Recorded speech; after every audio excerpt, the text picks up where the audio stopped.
नज़्म आओ सब्ज़ी उगाए जमात दुवम। घर आंगन में सब्जी उगाओ, फिर सब मिलके मज़े से खाओ।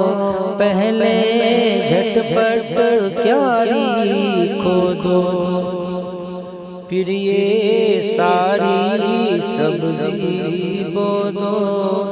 कद्दू, करेला, अरबी, आलू, बैगन, टिंडा और रतालू, मूली, गाजर, शलजम, तूरी, लाल, हरी और गोरी गोरी, धनिया, मिर्चे, लहसुन, अदरक।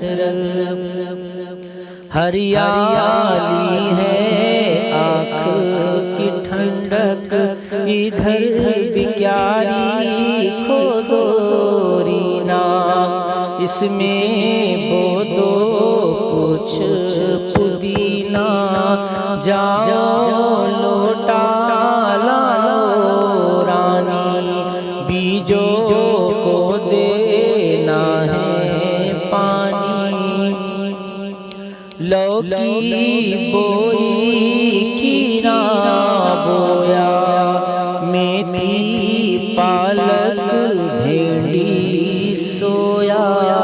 देखो तो क्या खूब मज़ा है, सारा आंगन हरा भरा है। इससे सेहत, दौलत, बरकत, महंगाई में है ये रहमत।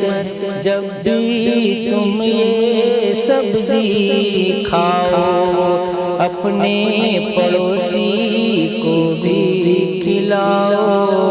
घर आंगन में सब्जी उगाओ, फिर सब मिलके मज़े से खाओ।